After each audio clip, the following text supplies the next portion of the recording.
ನಮಸ್ಕಾರ. ಬುಕ್ಕಿನಕೆರೆ ಡೈರಿಗೆ ಸ್ವಾಗತ. ನಾನು ದಂಡೀಶ್ ಬುಕ್ಕಿನಕೆರೆ. ಡಿ.ಕೆ. ಶಿವಕುಮಾರ್ ಕೆಪಿಸಿಸಿ ಅಧ್ಯಕ್ಷ ಆಗಿ ಇವತ್ತಿಗೆ ಕರೆಕ್ಟಾಗಿ 6 ವರ್ಷ. ತಾವು ಅಧ್ಯಕ್ಷ ಆಗಿದ್ದಾಗ ಕಾಂಗ್ರೆಸ್ ಪಕ್ಷ ಅಧಿಕಾರಕ್ಕೆ ಬಂತು ಅನ್ನುವ ಕಾರಣಕ್ಕೋಸ್ಕರ ಡಿ.ಕೆ. ಶಿವಕುಮಾರ್ ಮುಖ್ಯಮಂತ್ರಿ ಆಗಲಿಕ್ಕೆ ಬಹಳ ಪ್ರಯತ್ನವನ್ನು ಪಡ್ತಿದ್ದಾರೆ. ಆದರೆ ಮುಖ್ಯಮಂತ್ರಿ ಆಗಲಿಕ್ಕೆ ಸಾಧ್ಯ ಆಗಿಲ್ಲ. ಮುಂದೆ ಕೂಡ ಆಗೋದು ಅನುಮಾನ ಅಂತ ಹೇಳಲಾಗ್ತಿದೆ. ಅವರು ಮುಖ್ಯಮಂತ್ರಿ ಆಗದೆ ಇರಲಿಕ್ಕೆ ಈ 6 ಪ್ರಮುಖ ಅಂಶಗಳು ಕಾರಣ. ಕಳೆದ 6 ವರ್ಷದಲ್ಲಿ ಅವರಿಗಾಗಿರುವಂತಹ 6 ಸೋಲುಗಳು ಕಾರಣ. ಅವ್ಯಾವ್ಯಾವು ಅನ್ನುವಂಥದ್ದನ್ನು ಒಂದೊಂದಾಗಿ ನಿಮ್ಮ ಮುಂದೆ ಇಡ್ತೀನಿ. ಅದಕ್ಕೂ ಮೊದಲು ನಾನು ನಿಮಗೆ ರಿಕ್ವೆಸ್ಟ್ ಮಾಡ್ತೀನಿ, ನೀವಿನ್ನೂ ಬುಕ್ಕಿನಕೆರೆ ಡೈರಿಯನ್ನು ಸಬ್ಸ್ಕ್ರೈಬ್ ಮಾಡಿಲ್ಲ ಅಂದರೆ ದಯವಿಟ್ಟು ಸಬ್ಸ್ಕ್ರೈಬ್ ಮಾಡಿ, ಲೈಕ್ ಮಾಡಿ, ಶೇರ್ ಮಾಡಿ, ಮತ್ತು ಬೆಲ್ ಬಟನನ್ನು ಪ್ರೆಸ್ ಮಾಡಿ.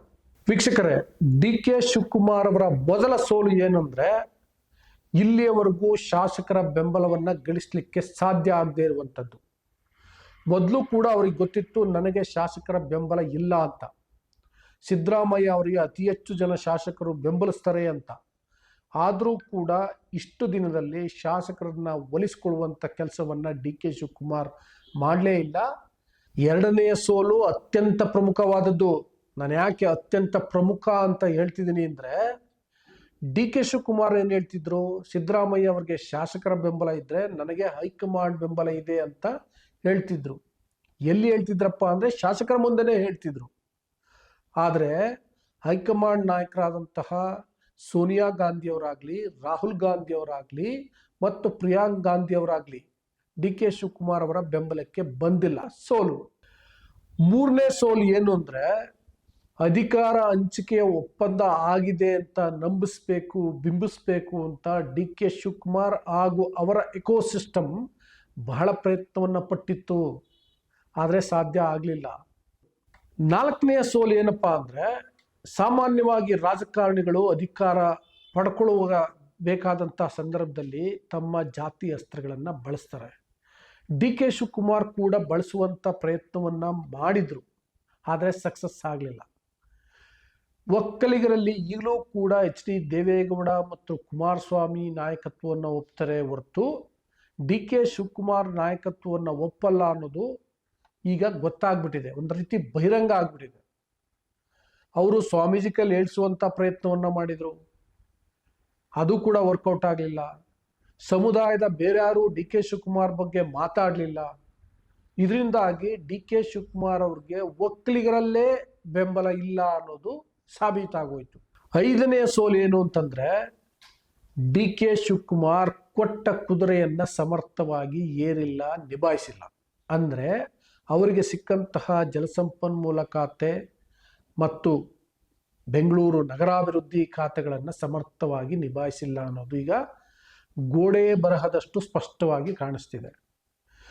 ಜಲಸಂಪನ್ಮೂಲ ಇಲಾಖೆಯಲ್ಲಿ ಉಳಿದಂತೆ ಬೆಂಗಳೂರು ನಗರಾಭಿವೃದ್ಧಿ ವಿಷಯಕ್ಕೆ ಬರೋದಾದರೆ, ಈ ಸರ್ಕಾರಕ್ಕೆ ಅತ್ಯಂತ ಕೆಟ್ಟು ಹೆಸರು ಬಂದಿದ್ದು ಬೆಂಗಳೂರು ನಗರದ ರಸ್ತೆಗಳ ವಿಷಯಕ್ಕೆ ಸಂಬಂಧಪಟ್ಟಂತೆ, ಬೆಂಗಳೂರಿನ ರಿಯಲ್ ಎಸ್ಟೇಟ್ ವಿಷಯಕ್ಕೆ ಸಂಬಂಧಪಟ್ಟಂತೆ, ಬೆಂಗಳೂರಿನಲ್ಲಿ ಮಳೆ ಆದಾಗ ಆದಂತಹ ಅಧ್ವಾನಗಳ ವಿಷಯಕ್ಕೆ ಸಂಬಂಧಪಟ್ಟಂತೆ. ಸೊ ಅದನ್ನು ಕೂಡ ಸರಿಯಾಗಿ ನಿಭಾಯಿಸಿಲ್ಲ ಅನ್ನೋದು ಬಹಳ ಸ್ಪಷ್ಟವಾಗಿ ಗೊತ್ತಾಗ್ತದೆ. ಅಂದರೆ ಕೊಟ್ಟ ಖಾತೆಗಳನ್ನೇ ಸರಿ ಮಾಡಲಿಲ್ಲ, ಇನ್ನು ಮುಖ್ಯಮಂತ್ರಿ ಸ್ಥಾನವನ್ನು ನಿಭಾಯಿಸ್ತಾರ ಅನ್ನುವಂಥ ಪ್ರಶ್ನೆಯನ್ನು ಇವು ಹುಟ್ಟಾಕಿದ್ದಾವೆ. ಅದು ಕೂಡ ಒಂದು ಪ್ರಮುಖವಾದಂಥ ಸೋಲು ಅನ್ನೋ ಕಾರಣಕ್ಕೆ ಅದನ್ನು ನಿಮ್ಮ ಮುಂದೆ ಇಟ್ಟಿದ್ದೆ. ಇನ್ನು ಸ್ವಲ್ಪ ಇದೆ. ಕಡೆಯದಾಗಿ 6ನೇದೇನು ಅನ್ನೋದು ಖಂಡಿತ ಇಂಟ್ರೆಸ್ಟಿಂಗ್ ಆಗಿದೆ. ಕಡೆವರೆಗೂ ವಿಡಿಯೋವನ್ನು ನೋಡಿ. ಇವಿಷ್ಟು ಸರ್ಕಾರ ಬಂದ ಮೇಲೆ ಡಿ.ಕೆ. ಶಿವಕುಮಾರ್ ಹೇಗೆ ವೈಫಲ್ಯ ಆದರು ಅಂತ. 6ನೇದು, ಕೆಪಿಸಿಸಿ ಅಧ್ಯಕ್ಷ ಆಗಿ ಕಳೆದ 6 ವರ್ಷದಿಂದ ಏನು ಮಾಡಿದ್ದಾರೆ ಅಂತ. ಕೆಪಿಸಿಸಿ ಅಧ್ಯಕ್ಷ ಆಗಿ ಸರ್ಕಾರವನ್ನು ತಂದಿದ್ದಾರೆ, ಅಧಿಕಾರಕ್ಕೆ ತಂದಿದ್ದಾರೆ ಅಂತ ಹೇಳಬಹುದು. ಆದರೆ ಕರ್ನಾಟಕದಲ್ಲಿ 2023ರಲ್ಲಿ ಕಾಂಗ್ರೆಸ್ ಪಕ್ಷ ಅಧಿಕಾರಕ್ಕೆ ಬರಲಿಕ್ಕೆ ಡಿ.ಕೆ. ಶಿವಕುಮಾರ್ ಕೊಡುಗೆ ಇಲ್ಲ ಅಂತ ಹೇಳೋಕ್ಕಾಗಲ್ಲ, ಕಡಿಮೆ. ಬಹಳ ಮುಖ್ಯವಾದಂಥ ಕೊಡುಗೆ ಗ್ಯಾರಂಟಿ ಯೋಜನೆಗಳು. 2ನೇದು ಸಿದ್ದರಾಮಯ್ಯ ಅವರ ಜನಪ್ರಿಯತೆ. ಡಿ.ಕೆ. ಶಿವಕುಮಾರ್ ಇಲ್ಲಿ ರಾಮನಗರ, ಮಂಡ್ಯ, ಬೆಂಗಳೂರು ರೂರಲ್ಲು ಇಲ್ಲಿ ಅವರು ಪ್ರಭಾವಿ ಅಥವಾ ಜನಪ್ರಿಯ. ಬಟ್ ಸಿದ್ದರಾಮಯ್ಯ ಇಡೀ ರಾಜ್ಯಾದ್ಯಂತ ವರ್ಚಸ್ವಿ ಇರುವಂತಹ ನಾಯಕ, ಅವರ ಜನಪ್ರಿಯತೆ ಕೂಡ ಕಾರಣ ಆಯಿತು. ಸುನಿಲ್ ಕನಗೋಳು ತಂಡದ ತಂತ್ರಗಾರಿಕೆ, ಫಾರ್ ಎಕ್ಸಾಂಪಲ್ 40% ಸರ್ಕಾರ ಅಂತ ಹಿಂದಿನ BJP ಸರ್ಕಾರವನ್ನು ಹೇಳಿದ್ದು, ಮತ್ತು PCM ಕ್ಯಾಂಪೇನ್ ಮಾಡಿದ್ದು, ಅವೆಲ್ಲ. ನೆಕ್ಸ್ಟು BJPಯ ದುರಾಡಳಿತಕ್ಕೆ ಜನ ಬೇಸಿದ್ರು, ಹಂಗಾಗಿ ಕಾಂಗ್ರೆಸ್ಗೆ ಒತ್ತನ್ನು ಕೊಟ್ಟಿದ್ರು. ಇನ್ನು DK ಶಿವಕುಮಾರ್ ಅವರು ಕಾಂಗ್ರೆಸ್ ಪಕ್ಷ ಸಂಘಟನೆಗೆ ಏನು ಕೆಲಸ ಮಾಡಿದ್ದಾರೆ ಅಂತ ನೋಡೋದಾದ್ರೆ, ಅವರು ಅಧ್ಯಕ್ಷ ಆದಂಥ ಸಂದರ್ಭದಲ್ಲಿ ಒಂದು ಡಿಜಿಟಲ್ ಸಮಾವೇಶವನ್ನು ಮಾಡಿದರು. ರಾಜ್ಯದ 10,000 ಹಳ್ಳಿಗಳಲ್ಲಿ ಡಿಜಿಟಲ್ ಆಗಿ ಕನೆಕ್ಟ್ ಆಗಬೇಕು ಅಂತೇಳಿ ಒಂದು ಸಮಾವೇಶವನ್ನು ಮಾಡಿದರು. ಅದು ಸಕ್ಸಸ್ ಆಗಿರಲಿಲ್ಲ. ಆಮೇಲೆ ಪ್ರತಿ ಹಳ್ಳಿನಲ್ಲಿ, ಪ್ರತಿ ಬೂತ್ನಲ್ಲಿ ಒಂದು ಡಿಜಿಟಲ್ ಘಟಕ ಮಾಡ್ತೀವಿ ಅಂತ ಹೇಳಿದರು. ಇಲ್ಲಿವರೆಗೂ ಕೂಡ ಡಿಜಿಟಲ್ ಘಟಕ ಆಗಿಲ್ಲ, ಎಲ್ಲೂ ಕೂಡ ಕಾಣಸಿಗಲ್ಲ ನಿಮಗೆ. ಎರಡನೇದು, ಅಧ್ಯಕ್ಷ ಆದಮೇಲೆ 1ನೇ ಸೋಲು ಡಿಜಿಟಲ್ ಘಟಕ ಮಾಡದೇ ಇರೋದು. ಎರಡನೇದು, ಬ್ಲ್ಯಾಕ್ ಲೆವೆಲ್ಗೆ ಏನೊಂದು ಕಾರ್ಯಕ್ರಮವನ್ನು ಕೊಟ್ಟಿಲ್ಲ.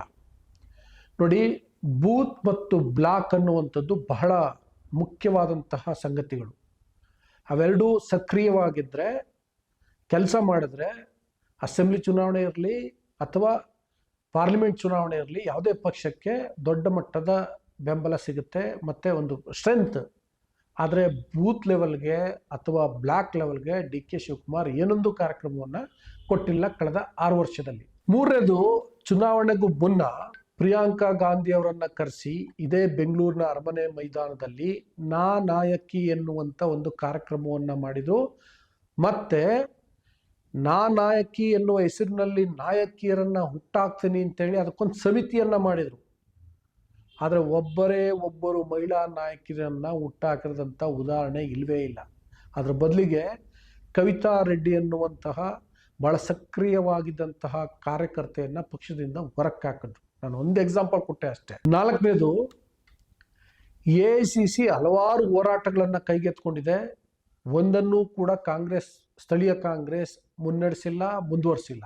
ಫಾರ್ ಎಕ್ಸಾಂಪಲ್, ಚುನಾವಣಾ ಅಕ್ರಮಕ್ಕೆ ಸಂಬಂಧಪಟ್ಟಂತೆ, ಮೊನ್ನೆ ನಡೆದಂತಹ ಮನ್ರೇಗಾ ವಿಷಯಕ್ಕೆ ಸಂಬಂಧಪಟ್ಟಂತೆ, ಮತ್ತು ರಾಹುಲ್ ಗಾಂಧಿ ಅವರು ಮೋದಿ ಮತ್ತು ಅಮಿತ್ ಶಾ ಬಗ್ಗೆ ಬಹಳ ಕಟುವಾಗಿ ಮಾತಾಡ್ತಾರೆ, RSS ಬಗ್ಗೆ ಬಹಳ ನಿಷ್ಠೂರವಾಗಿ ಮಾತಾಡ್ತಾರೆ. ಅದೇ DK ಶಿವಕುಮಾರ್ ಮೋದಿ ಅಮಿತ್ ಶಾ ಬಗ್ಗೆ ಸಾಫ್ಟ್ ಕಾರ್ನರ್ ಹೊಂದಿದ್ದಾರೆ, ಮತ್ತು RSS ಬಗ್ಗೆ ಮಾತೇ ಆಡಲ್ಲ. ಅವರು ಸದನದಲ್ಲಿ ಸದಾ ವತ್ಸಲೆ ಅಂತ ಹೇಳ್ತಾರೆ. RSS ನಾಯಕ BL ಸಂತೋಷ್ನ ನಮ್ಮ ಸಂತೋಷ್ ಅಂತ ಕರೀತಾರೆ. ಐದನೇದು, 100 ಕಾಂಗ್ರೆಸ್ ಭವನಗಳಿಗೆ ಶಂಕುಸ್ಥಾಪನೆ ಆಗ್ತೀನಿ ಅಂತ ಹೇಳಿದ್ರು DK ಶಿವಕುಮಾರ್, 3ಕ್ಕೂ ಹಾಕಿಲ್ಲ. ಆರನೇದು, ಸರ್ಕಾರದಲ್ಲಿ ಕಾರ್ಯಕರ್ತರಿಗೆ ಅವಕಾಶವನ್ನು ಕೊಡಬೇಕು. ಅಂದರೆ ಬೇರೆ ಬೇರೆ ನಾಮಿನೇಷನ್ಗಳಲ್ಲಿ ಕಾರ್ಯಕರ್ತರನ್ನ ಗುರುತಿಸಿ ಅವ್ರಿಗೆ ಅವಕಾಶವನ್ನು ಸೃಷ್ಟಿ ಮಾಡಿಕೊಡ್ಬೇಕು. ಸರ್ಕಾರದ ಮೇಲೆ ಅದಕ್ಕೋಸ್ಕರ ಒತ್ತಡವನ್ನು ಇರಬೇಕು. ಆದರೆ ಇಲ್ಲಿಯವರೆಗೆ ನಿಗಮ ಮಂಡಳಿ ಆಗಲಿ ಅಥವಾ ಬೇರೆ ನಾಮಿನೇಷನ್ಗಳಲ್ಲಾಗಲಿ ಕಾರ್ಯಕರ್ತರನ್ನು ತುಂಬುವಂಥ ಪ್ರಯತ್ನಗಳಾಗಲಿಲ್ಲ. ಈಗಲೂ ಕೂಡ ಸಾವಿರಾರು ಪೋಸ್ಟ್ಗಳು, 100ರಲ್ಲ, ಸಾವಿರಾರು ಪೋಸ್ಟ್ಗಳು ಖಾಲಿ ಇವೆ. ಅವುಗಳಿಗೆ ಕಾರ್ಯಕರ್ತನ ತುಂಬಿಲ್ಲ. ಒನ್ಸ್ ಅಗೈನ್ ಇದು ಕೂಡ DK ಶಿವಕುಮಾರ್ ಅವರ ಫೇಲ್ಯೂರ್. ಇವಿಷ್ಟು ಕಳೆದ 6 ವರ್ಷದಲ್ಲಿ KPCC ಅಧ್ಯಕ್ಷ ಆಗಿ DK ಶಿವಕುಮಾರ್ ಕಂಡಂತಹ 6 ಸೋಲುಗಳು.